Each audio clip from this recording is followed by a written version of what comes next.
Shop the Sherwin-Williams Labor Day sale and get 35% off paints and stains August 22nd through September 4th. With prices starting at $31.84, it's the perfect time to transform your space with color. Whether you're looking to revamp your interior or exterior, we have you covered with bold hues, soothing neutrals, and everything in between. Visit your neighborhood Sherwin-Williams store or shop the sale online. Delivery available on qualifying orders. Click the banner to learn more. Retail sales only. Some exclusions apply. See store for details. Salut à toutes, salut à tous, bienvenue sur la 4e étape de la Vuelta. Aujourd'hui, le scénario, ils sont deux possibles. Deux scénarios possibles, soit une échappée qui irait au bout et qui s'envolerait dans la première partie d'étape vallonnée qui ne se ferait pas rattraper dans la longue partie finale beaucoup plus plate, soit le scénario le plus classique, le plus attendu, surtout en début de grand tour, c'est le sprint dans les rues de Voiron en France. Aujourd'hui, on arrive en France, on part d'Italie, de Susa, et donc on arrive en France. Très longue étape aujourd'hui, 207 km, avec donc des ascensions au début, 3, le Puerto Exiles, 5 km 700 à 5,6%, le col de Montgenèvre, 8 km à 6%, et puis le col du Lautaret, 13,8 km à 4,3%. Et là, on se dit, alors c'est une étape de montagne, pourquoi ça finirait au sprint ? Le problème, c'est qu'après ce col du Lautaret, il y a 120 km avant l'arrivée, la moitié de descente, la moitié de plat, et donc largement le temps pour le peloton qui se sera reformé. Si j'avais vu, il y avait eu des lâchers là, dans ces différentes ascensions. Et ensuite de rouler, de revenir sur les échappées et de finir tout ça au sprint parce que le final est vraiment complètement plat. Tout dépendra au final du nombre de coureurs qu'il y aura dans l'échappée, s'il y aura aussi des coureurs peut-être un petit peu dangereux ou non au classement général et surtout de qui va rouler. Je ne pense pas que c'est la Visma Leasebike qui va rouler pour défendre le maillot de leader de Jonas Vingegaard. Il faudra plus voir les équipes de sprinteurs, les équipes de l'Alpecin de Koenig de Jasper Philipsen, la Lidl Trek de Mats Pedersen qui s'est fait souffler la victoire lors des 2 dernières journées. On verra ce que la Movistar d'un Oral Lewis à Olar qui semble en grande forme va faire aussi. Les équipes Ineos de Ben Turner, l'IF de Maddis Mikkels, l'Intermarché Venti de Arne Marit, l'Arkea BNB Hotel de Jente Biermans, et puis bien sûr l'Israël Première Tech avec son duo Ethan Vernon et Jake Stewart. Voilà les équipes qui pourraient peut-être gérer l'échappée, la Picnic Postenel de Casper Van Hunden, la Lotto d'Elia Viviani. Il y a encore des sprinteurs qui devraient, si l'étape ne part pas sous les chapeaux de roue, passer les premières difficultés. Et ensuite, il ne restera plus qu'à tranquillement revenir sur les hommes de tête. Mais encore une fois, si on a une échappée de 3 ou de 15 hommes, ce ne sera pas la même histoire. Et donc, tout se jouera un petit peu dans ce début de course et des coureurs qui réussiront à prendre l'échappée. Chute de Bellocchi, juste devant Armstrong qui est parti dans le terrain. Et attaque de Pierre Rolland. Voilà ce que nous disons depuis le début de ce Tour de France. Une chute terrible. Christopher Froome à pied. Mais quelle image du Tour. On n'a jamais vu ça. 100% cyclisme, le podcast du vélo en direct. Ça va Marion? Désolé. Et c'est parti pour cette étape qui commence quasi directement montée. Allez, il y a quand même 3-4 km de plat avant le début de l'ascension du Puerto Exiles. Et c'est 5 km 700 à 5,6% de moyenne, col de 3e catégorie. Évidemment, derrière, il y aura ensuite Montgenèvre et Lautaret. C'est 2 cols de 2e catégorie. Et donc, un autre intérêt du jour, c'est bien sûr la bataille pour le classement de la montagne. On va voir si Alessandro Verret, l'actuel porteur de ce maillot, va se battre, être à l'avant aujourd'hui pour le défendre. Parce qu'il y a un total de 13 points à prendre pour un coureur qui passerait en tête des 3 difficultés du jour. Et ça suffirait, même si on a 0 points, pour être le leader de ce classement. En tout cas, il y a déjà des attaques évidemment là, avec un trio déjà qui est sorti. On y retrouve la coureur de la Cofidis, c'est Paul Ourselin qui est là avec un autre Français, Pierre Thierry, pour l'Arkea BNB Hotel. Et puis un coureur de la Cara Rural Seguros, c'est Joël Nicolao qui est aussi sorti. Mais bon, pour l'instant, évidemment, ça poursuit vite. Et ils vont être rapidement repris, ces coureurs-là. Mais voilà, ça y est, ça va batailler aujourd'hui, c'est normal. Il y a plusieurs enjeux possibles pour les échapper. À peine repris, il y retourne là, Joël Nicolao. Au moment où Pierre Thierry et Paul Ourselin sont repris avec lui, il réattaque immédiatement. Et il est suivi par Simone Petit qui tente de le rejoindre, le coureur de l'Intermarché Venti, qui est sorti alors que ça y est, on va être bientôt dans les premiers pourcentages. Allez, il y a d'autres coureurs qui sortent là et qui rejoignent Nicolao et Petit. C'est Jonas Gregard qui court pour la Lotto désormais. Et puis on a aussi Kelland O'Brien de la Jayco Alula. 4 coureurs qui sont sortis. On est parti depuis un peu plus de 5 km. Et ça continue de rouler derrière. Ils ont à peine 10 secondes d'avance. Et il y a d'autres coureurs intéressés pour prendre l'échappée. Lucas Neurkar, le sprinter britannique qui a réussi à sortir et à rejoindre les 4 hommes de devant. Et il y a un autre coureur de l'IF Education Easy Post qui sort ici du peloton, qui tente de faire de même. C'est Jardy Christian van der Lee qui veut imiter son collègue de l'IF pour aller à l'avant. Et attention quand même à ce que Van der Lee, là, il ramène pas tout le peloton avec lui. Et donc qu'il condamne un petit peu l'effort qu'il vient de faire Lucas Nehurkar pour rentrer sur la tête de la course. On est désormais dans l'ascension du Puerto Exiles. Et là désormais, il faut avoir les grosses jambes, les bonnes jambes si on veut s'exiler du peloton. Van der Lee repris, et puis ensuite le groupe qui est aussi repris avec Nehurkar, avec Gregard, avec Kellan O'Brien, Simone Petit et Joel Nicolao. Peloton de nouveau groupé, pas d'échappée, alors qu'on approche du sommet. Plus que 2 km avant le sommet du Puerto Exiles, il y aura 3, 2 et 1 point à prendre pour ceux qui passeront en tête. Peut-être qu'attaquer juste avant le sommet sera le bon moment encore une fois pour former l'échappée. Bon alors j'étais pas dans le quart de la Cara Rural ce matin, mais je pense à peu près quel était le discours. C'était « Joël, je m'en fous, mais tu attaques, je veux que tu sois dans l'échappée et que tu prennes le maillot de meilleur grimpeur. » Parce que c'est encore lui qui attaque, et c'est lui d'ailleurs qui passe au sommet de cette côte d'Exiles. Il a emmené 4 coureurs avec lui, Louis Vervac, Sean Quinn déjà à l'avant hier, ainsi que Camiel Bonneux et Mario Aparicio, qui sont sortis juste au sommet et qui vont faire la descente en tête. Ils ont 5-10 secondes d'avance sur le peloton. Et derrière, en fait, il y a une toute petite descente. Mais elle fait 1 km même pas. Et ensuite, ça va progressivement remonter jusqu'au col de Montgenèvre, 8 km 400 à 6% de moyenne. On la tient, notre échappée du jour. On les laisse filer. On est à 185 km de l'arrivée. Et d'un seul coup, en à peine 10 km, ils ont pris 3 minutes d'avance sur le peloton. Louis Vervac de la Soudal Quick-Step, Joel Nicolao donc de la Cara Rural, Camiel Bonneux de l'Intermarché Venti, Sean Quinn de l'IF Education Easy Post et puis Mario Aparicio de la Burgos. Mario Aparicio qui est le mieux classé de cette échappée, il n'a que 47 secondes de retard sur Jonas Vingegaard et il est donc d'ailleurs actuellement le leader virtuel de cette Vuelta. Mais dans le peloton, on commence à voir la Lidl Trek tranquillement se mettre à l'avant pour commencer à gérer un tout petit peu cet écart parce que on est frustré. On est frustré d'être passé si proche de la victoire lors des 2 derniers jours de course et donc on veut laver l'affront aujourd'hui avec une victoire de Mats Pedersen au sprint. Et pour ça, il faut éviter que l'échappée aille au bout. Il n'y a que 5 coureurs, ça semble gérable pour le peloton. On approche du sommet du col de Montgenèvre, il y a 5, 3 et 1 point à prendre pour les 3 premiers. Et ça va être, ça se bataille évidemment là parce qu'il y a un maillot distinctif en jeu et c'est Louis Vervac pour la Soudal Quick-Step, lui qui était passé 2e lors de la précédente difficulté juste derrière Nicolao qui cette fois-ci passe en tête et Nicolao qui passe lui 2e, Sean Quinn 3e pour un petit point et du coup c'est très serré là, c'est très serré puisque si on fait les calculs, Alessandro Verre qui était le leader avec 8 points est toujours provisoirement leader, il est ex-aequo avec Joel Nicolao qui a aussi 8 points et Louis Vervac 7 points donc il va perdre son maillot parce qu'il reste une difficulté. Et même Sean Quinn, qui a 4 points désormais, pourrait remporter ce maillot s'il passait en tête et que les 2 autres ne prenaient aucun point. Donc il y aura de l'enjeu dans la dernière difficulté du jour, le col du Lautaret. C'est la plus longue, mais pas la plus pentue. Elle fait 14 km, mais seulement 4,3% de moyenne. L'écart qui approche des 4 minutes désormais, alors qu'on est dans la petite partie de transition entre Montgenèvre et Lautaret. On est rentré en France. Et malheureusement, on apprend un nouvel abandon côté français avec Valentin Paré-Peintre, vainqueur d'étape sur le Tour de France et qui est malade, qui abandonne.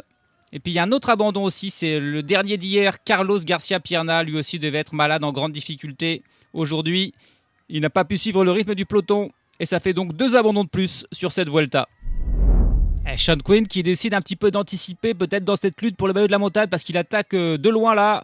On est à plus de 2 km du sommet et il s'est isolé des 4 autres qui n'ont pas vraiment suivi son mouvement. Sean Quinn déjà survolté hier, il est encore aujourd'hui en grande forme. Ça fait plaisir de voir l'Américain de retour sur un vélo. Il a rapidement pris 20 secondes d'avance sur Joel Nicolao, Louis Vervac, Mario Aparicio et Camiel Bonneux. Est-ce qu'ils vont réussir à le rattraper avant le sommet ? C'est pas sûr du tout.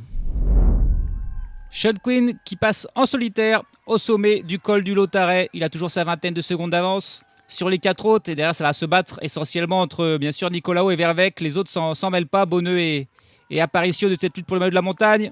C'est le maillot qui est en jeu et c'est Joel Nicolao. Il aura rempli sa mission. Joel Nicolao qui passe en 2e position devant Louis Vervac et Joel Nicolao. Si on fait le compte, aura 11 points au classement de la montagne ce soir. Sean Quinn en aura 9. Alessandro Verre et Louis Vervac en auront 8. Et du coup, c'est officiel. Le discours, l'objectif du côté de la Cara Rural est bien passé. Joel Nicolao, il a été de toutes les attaques en ce début d'étape. tous les groupes qui sont partis, il y avait Joël Nicolau dedans. Et ça a payé. Puisqu'il sera avec le maillot de meilleur grimpeur ce soir et demain durant l'étape. Bien joué pour la Cara Rural. Pendant ce temps, l'écart avec le peloton a légèrement diminué. 2 minutes et 45 secondes d'avance. Pour les échappés, c'est toujours la Lidl Trek qui mène le peloton à un rythme soutenu, mais que tout le monde peut suivre. Il n'y a pas vraiment de lâcher dans le peloton. Ils vont passer le col de Louteret tous ensemble. Et désormais, il y aura 120 km de plat. A priori, ça va être compliqué pour les 5 échappés. Ils ne sont pas assez nombreux pour aller au bout.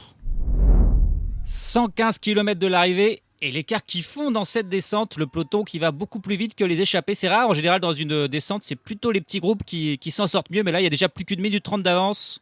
Sean Quinn a été repris par ses compères d'échappés. Ils sont donc de nouveau tous les 5 à l'avant.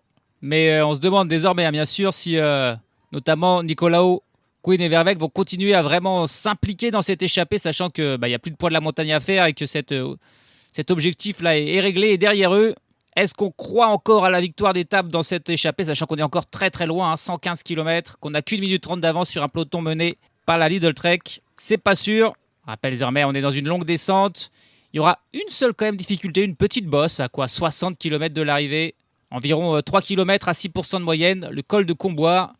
Il n'y aura pas de points à prendre au sommet, ça sera la seule difficulté. Ensuite, derrière ça, on aura le sprint intermédiaire avec des secondes bonus à prendre quand même. Si le peloton est groupé, peut-être que ça pourrait intéresser quelques leaders. Et puis ensuite, donc, le final, à noter que le final sera encore une fois dans un faux plat montant. Ça sera encore une fois pour les grosses cuisses et ça avantage un coureur comme Mats Pedersen qui est le meilleur normalement dans ce type de sprint en montée. 100 km tout pile de l'arrivée et l'écart qui continue de descendre. Plus que 55 secondes d'avance pour les 5 hommes de tête. Là, on se demandait si une échappée pouvait aller au bout. Au vu du début montagneux, là, je crois qu'on a la réponse. Malheureusement, le peloton, est-ce qu'il est même pas en train de revenir trop vite sur les hommes de devant? Parce que ça pourrait peut-être inciter des coureurs à partir de nouveau, même si le profil quasiment tout plat jusqu'à la fin ne va pas inciter des attaquants. Tant qu'il y a des échappés, on va profiter pour faire un focus sur l'un d'entre eux. Très peu de victoires, mais ils ont quasiment tous gagné au moins une fois dans leur carrière. Mario Aparicio, contre une victoire, c'était l'an passé sur le Tour du lac Qinghai en Chine. Gabriel Bonneux en compte 3, dont la dernière sur l'Arctic Race of Norway l'an passé. Joël Nicolau est le seul sans victoire. Sean Quinn compte 2 victoires en carrière, dont la dernière en 2023 sur la semaine internationale et Coppi et Bartali. Et puis Louis Verweg en compte une et c'est lui qu'on va s'intéresser parce que c'est le plus ancien. Une seule victoire dans sa carrière pour ce coureur de 31 ans. Et c'était cette année sur le Tour d'Oman. Il avait remporté la 2e étape d'une échappée victorieuse. Il avait résisté au retour du peloton 2 secondes devant sur son équipier Valentin Paré-Peintre et sur Sean Flynn, Louis Verweg. C'était forcément une grande émotion pour lui à 31 ans d'enfin remporter un succès. L'ancien coureur de la Lotto, qui est devenu professionnel en 2014 du côté de la Lotto, qui s'appelait alors la Lotto Bellisol. Il a aussi passé 2 années à la Sunweb en 2018 et 2019, 2 années aussi à l'Alpecin Phoenix en 2020 et 2021 avant de rejoindre cette équipe de la Quick Step en 2022 qui s'appelait alors la Quick Step Alpha Vinyl Team avant de devenir la Soudal Quick Step. Un équipier, tout simplement, Louis Verweg. C'est son boulot, c'est de travailler pour les autres. Expérimenté, c'est déjà son 11e grand tour dans sa carrière. Il a fait une seule fois le Tour de France, mais 5 fois le Giro et là c'est sa 5e Vuelta. Son meilleur résultat, c'est une 4e place sur une étape du Giro en 2021. Là encore, c'était une échappée victorieuse remportée par Joe Dombrowski, mais il n'avait pas pu être là dans le final avec l'Américain. Il a aussi participé 14 fois à des monuments, mais seulement à 2 différents à chaque fois. Liège-Bastogne-Liège à 8 reprises et le Tour de Lombardie à 6 reprises. Ça prouve que c'est aussi plutôt un grimpeur. Son meilleur résultat, c'est 36e sur Liège-Bastogne-Liège en 2020. Louis Verweg qui s'était révélé dans sa jeunesse en 2014 en remportant une étape du Tour de l'Avenir, le fameux Tour des juniors. Et depuis, il a dû attendre très longtemps pour remporter sa première victoire chez les professionnels. C'était donc cette année sur le Tour d'Oman. Et à noter qu'à part cette victoire sur le Tour d'Oman, cette saison, il a fait une 18e place sur la Faune Drone Classic. Et c'est la seule fois qu'il a terminé dans les 40 premiers d'une course ou d'une étape. Donc plutôt discret Louis Verweg. Mais c'est normal, c'est pas son boulot de gagner des étapes. Il est plus là pour travailler. Et d'ailleurs, cette année, il a pris une seule fois une échappée. C'était donc lors de sa victoire sur le Tour d'Oman. Et aujourd'hui, c'est la 2e fois qu'il est à l'avant dans une course, qu'il ne travaille pas pour son leader, à savoir Mikel Landa, qui est son leader sur cette Vuelta. Il a sa chance à l'avant, malheureusement. Le temps que je fasse toute sa présentation, l'écart a encore diminué, plus que 28 secondes. À mon avis, ils ne vont pas tarder à être repris. Et je me demande ce qui va se passer dans les 96 km qui restent. peut-être pas grand-chose. Et ben voilà, heureusement que j'ai fait mon focus parce que 5 km plus tard, c'est fini. Les échappés qui sont repris, on est à 4h11 km de l'arrivée. Allez, il y a quand même Mario Aparicio qui fait une petite attaque là au moment où ils sont repris. Là, je pense qu'on essaye de grappiller le titre du prix de la combativité. Attention quand même, la dernière fois qu'un coureur a fait ça, c'était sur la première étape. Hugo Delacallier, il a fini par se faire 50 km tout seul à l'avant. Mais il avait quand même attaqué un petit peu avant d'être repris. Là, il a vraiment attaqué au moment où le peloton revenait sur eux, Mario Aparicio. Et la Lidl Trek derrière qui ne relâche pas son effort, qui va aller le poursuivre et qui ne devrait pas tarder non plus à ramener Aparicio dans le rang. Ouais, non, on le poursuit, on va même pas le laisser partir. Alors du coup, là, qu'est-ce qui va se passer maintenant? Est-ce que des coureurs vont tenter de ressortir? J'en suis vraiment pas sûr. Parce que voilà, ça y est, Aparicio est repris à son tour. Ah, il y a un coureur de la Décathlon aussi qui a quand même tenté de sortir, là, de rejoindre Aparicio. Mais en fait, la Lidl Trek l'a suivi et du coup, voilà. Peloton groupé, 88 km de l'arrivée. Et maintenant? Ah, il y a un courageux qui tente d'y aller finalement. Et c'est encore un coureur de la Burgos. C'est Sinoué Fernandez, qu'on a déjà vu à l'avant sur cette Vuelta. Lors de la deuxième étape, aujourd'hui il y retourne, mais il y retourne tout seul. Il n'y a personne qui suit son mouvement parce qu'on sait bien que c'est un petit peu perdu d'avance. On est à 80 km de l'arrivée. Et l'Espagnol, Sinoué Fernandez, qui a pris une quinzaine de secondes d'avance sur le peloton. Toujours mené par Lidl Trek, même si on voit aussi des coureurs de l'Israël Première Tech, d'Ethan Vernon aussi passer des relais. Il s'est lancé dans une sacrée mission là, Sinoué Fernandez. Et voilà, la Burgos, équipe invitée, elle est aussi là pour ça, pour animer la course un petit peu. Et c'est Sinoué Fernandez qui s'en charge. On a vu Hugo Delacallier, on a vu Mario Aparicio. Et là, de nouveau, donc Fernandez, seul à l'avant. Il aura compté jusqu'à 40 secondes d'avance, Sinoué Fernandez. Mais c'est tout, c'est pas plus. Et là, il est repris dans cette petite difficulté du col de Comboire. La seule petite bosse dans le plat final qui n'offre pas de point de la montagne. Et le peloton qui monte groupé à un rythme assez tranquille quand même. On voit la Lidl Trek, même la Visma. L'Alpecin de Koenig de Jasper Philipsen aussi en tête du peloton. Philipsen qui d'un seul coup devient bien sûr le grand favori du jour parce qu'il a été loin d'être lâché, pas du tout même, dans les montagnes. Peloton entier, puis Sinoué Fernandez, s'il voulait faire ça pour le prix de la combativité, pas de chance parce qu'il a attaqué juste au moment où on annonçait les 5 nommés. Et les 5 nommés avant le vote du public, c'est les 5 coureurs de l'échappée. Donc Fernandez, il a vraiment fait ça pour rien. Il s'est montré quand même, il a montré le maillot de la Burgos, c'est important pour cette équipe. Merci à elle un petit peu d'animer cette étape qui sinon là est très tranquille. On va tranquillement maintenant aller vers le sprint. Il y aura quand même le sprint intermédiaire qui va arriver dans une quinzaine de kilomètres et qui sera intéressant parce qu'il y aura le duel pour les points du classement du meilleur sprinter. Et là, il y aura beaucoup de points à prendre. C'est 20 points pour le premier. Et puis, il y a aussi 6, 4 et 2 secondes. Est-ce que David Gaudu va tenter d'aller faire ce sprint, d'arracher peut-être une 3e place, 2 secondes et ainsi de s'assurer le maillot rouge pour demain? Ça serait pas impossible. Il peut le tenter en tout cas. On arrive à ce sprint intermédiaire. Et on voit clairement la Groupama FDJ intéressée pour tenter d'amener Gaudu à aller prendre au moins 2 secondes. Ça évitera de faire le stress du sprint, d'aller faire un sprint pour prendre une meilleure place que Jonas Vingegaard pour aller chercher le maillot rouge. Je rappelle, il y a seulement 8 places d'écart. Donc au sprint, il aurait fallu qu'il termine 8 places mieux que Vingegaard. Mais s'il prend des secondes, il n'aura pas à se soucier de ça. Il pourra ne pas se mêler au sprint. On voit Mats Pedersen qui est aussi amené par des équipiers. Ethan Vernon aussi. Je vois moins les Alpecin de Jasper Philipsen, par contre, qui semblent moins intéressés. Et ça, c'est une bonne nouvelle pour Gaudu. S'il n'y a que Vernon et Pedersen qui le font vraiment, il pourrait aller prendre la 3e place et les 2 secondes. Je rappelle que ce sont aussi les 5 premiers qui marquent des points au classement du maillot vert. Et allez, c'est parti, ça lance avec la Mats Pedersen. David Gaudu, il est dans la roue de Giulio Ciccone. On a Ethan Vernon qui tente d'aller. Il y a un coureur pour la Team Emirates aussi qui est là, qui tente de gêner David Gaudu. C'est parti, ça lance pour Ciccone. Mats Pedersen qui est parti. Et derrière lui, c'est les 2 coureurs de la Team Emirates, Ethan Vernon et Jake Stewart. Et David Gaudu, il n'a pas pu doubler Giulio Ciccone une fois qu'il est dans la roue de Ciccone. Il n'a jamais pu le dépasser, il n'aura pas pris de seconde. Il va falloir qu'il aille faire le sprint et qu'il fasse 8 places de mieux que Vingegaard s'il veut être en rouge ce soir, à Voiron en plus, en France, pour David Gaudu. Et c'est donc Pedersen qui prend les 20 points et les 6 secondes devant Vernon et Stewart.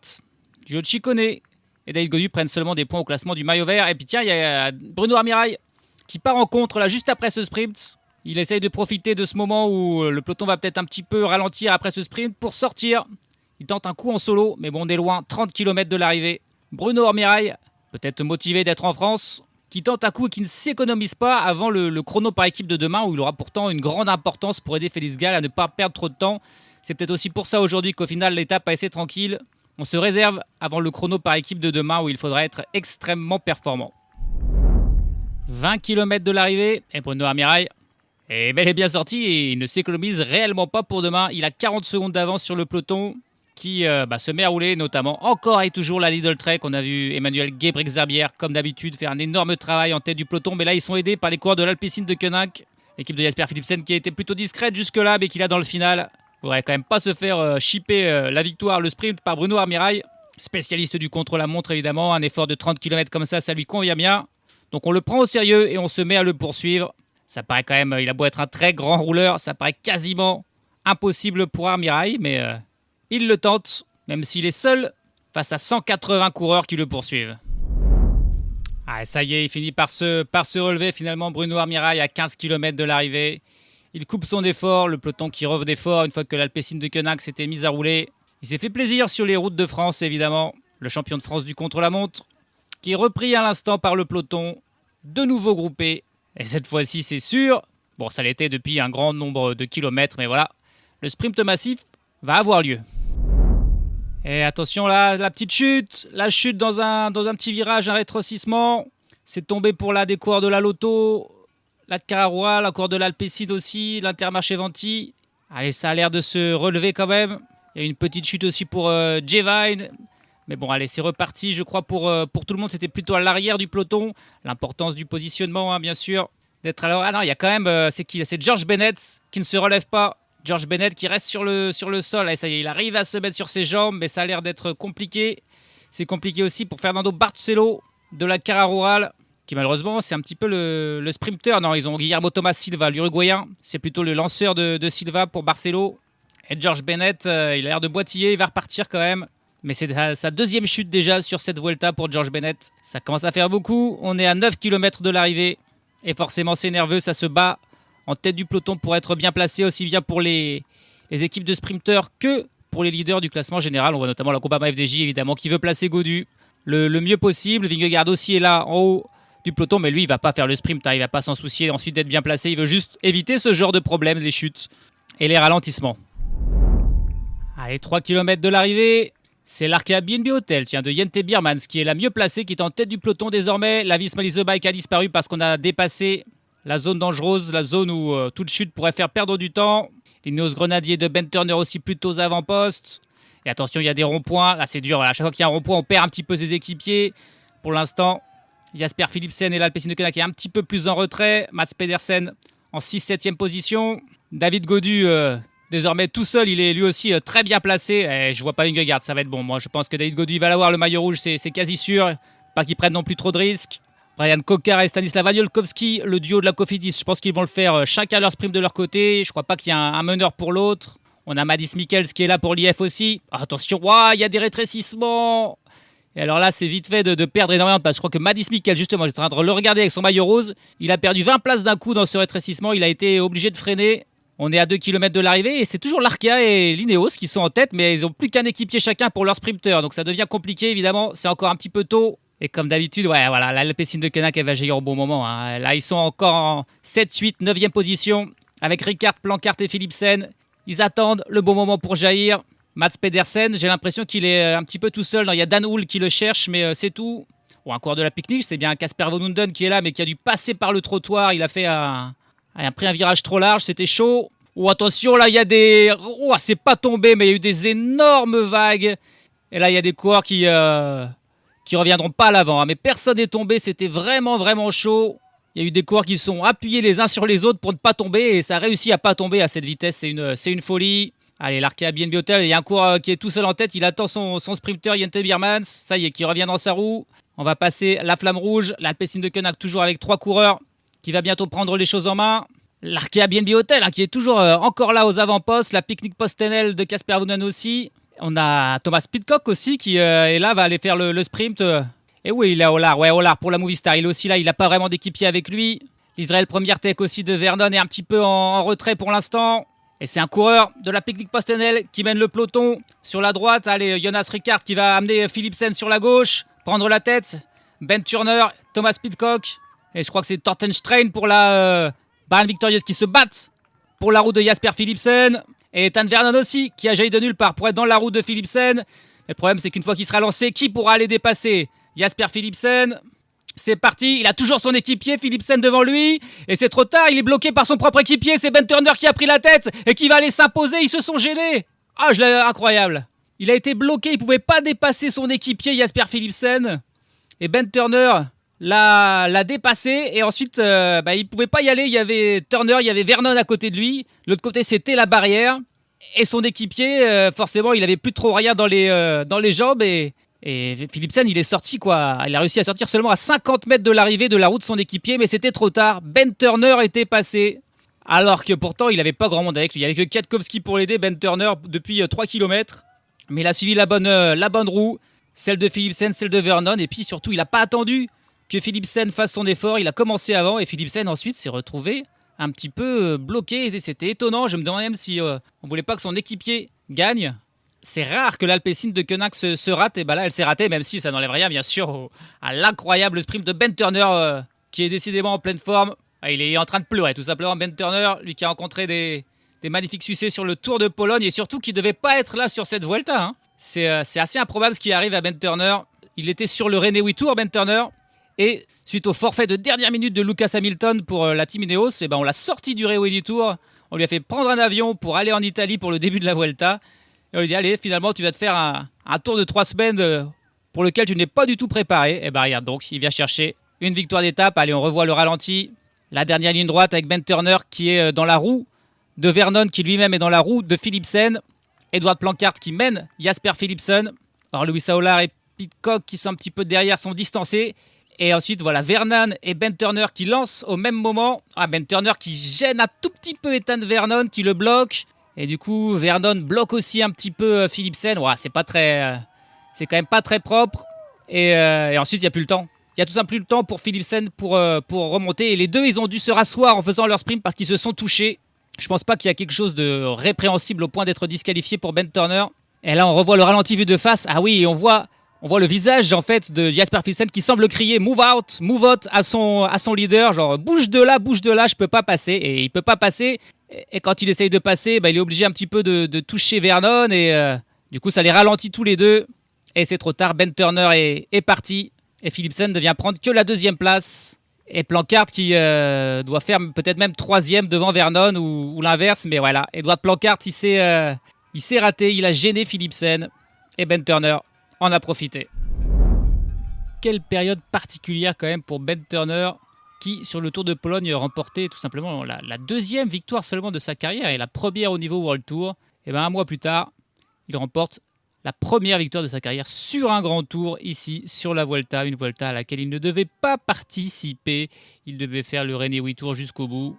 Il en est parti à la va-vite. Et au final, grand bien lui en a pris à lui et à Ineos. C'est seulement la 3e victoire de sa carrière. C'est vraiment très peu pour un sprinter, mais voilà, parfois il y a des coureurs qui éclosent un petit peu sur le tard. On dirait bien que c'est le cas pour Ben Turner, qui s'impose donc devant Jasper Philipsen, et c'est bien l'équipier Edward Planckaert qui vient faire 3e. Alors quand on a 2 coureurs d'une même équipe qui font 2 et 3 dans un sprint, c'est qu'on a fait quelque chose de pas très bien là. On s'est raté tout simplement. Ethan Vernon vient faire 4e, Jente Biermans 5e. Mats Pedersen, dont j'ai très peu prononcé le mot dans l'emballage final, encore une fois, il n'était pas très bien placé. Il n'avait plus d'équipier pour l'aider, à l'inverse de Jasper Philipsen, et du coup, il ne fait que 6e. Son équipe a encore une fois travaillé pour rien. Ça commence à faire vraiment beaucoup là, de déception pour la Lidl Trek. Fabio Kristen, pour la Q36.5, vient faire 7e. Or Lewis Howlard termine 8e. Guillermo Thomas Silva pour la Cara Royale 9e. Et puis Nicolo Burati, qui était là pour la Bahreïn Victorious, en fait, qui vient faire 10e. Le premier français, c'est Brian Cocard pour la Cofidis, qui termine 13e, juste derrière son équipier Aniolkowski. Des petites déceptions pour Gasper Van Hunden, seulement 17e, ou Arne Marit, 18e. Et puis, combien a fait David Gaudu? C'est ça la question. Il a fait 25e de l'étape du jour, David Gaudu, alors que Jonas Vingegaard a fait 42e. Ça sera donc suffisant pour David Gaudu pour endosser le maillot rouge. Aujourd'hui, 2 coureurs ont fini bien après les autres. C'est les 2 coureurs qui sont tombés dans le final. Fernando Barcelo a terminé à 9 minutes 11 et encore plus loin, George Bennett à 12 minutes et 45 secondes du vainqueur. On espère que cette chute-là ne sera pas synonyme d'abandon pour eux demain. Le leader de la Vuelta, c'est donc David Gaudu dans le même temps que Jonas Vingegaard, mais qui a fait une meilleure place aujourd'hui. Et en plus, c'est ici en France, à Voiron, qu'il portera ce maillot. Il risque par contre de le perdre dès demain parce que c'est un chrono par équipe où la Visma est largement au-dessus de la Groupama FDJ a priori. Au classement général, Giulio Ciccone toujours troisième avec 8 secondes de retard. Egan Bernal, quatrième à 14 secondes et les autres à 16 secondes. Au classement par points, ça sera une maigre consolation pour Mats Pedersen qui est désormais leader de ce classement, mais c'est très serré. Il a 78 points, soit 2 de plus que Vernon et 3 que Jasper Philipsen. Il y a une belle lutte là entre ces trois pour ce maillot du meilleur sprinter. Et puis au classement de la montagne, le bon coup donc pour l'échappée du jour, Joël Nicolaou, qui désormais devance Sean Quinn et Alessandro Verre. Pas de changement au classement du maillot blanc. Juan Ayuso, toujours leader, dans le même temps que Julien Lecerf, que Marco Frigo. Demain, ça sera enfin l'arrivée en Espagne pour cette Vuelta et ça sera avec le traditionnel chrono par équipe qui est un petit peu la marque de fabrique de la Vuelta.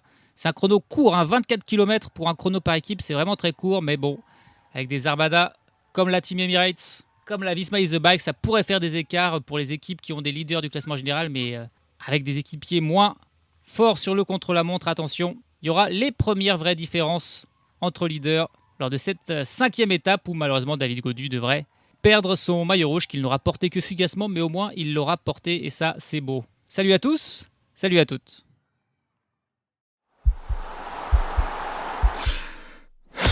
This podcast is part of the Sports Social Podcast Network.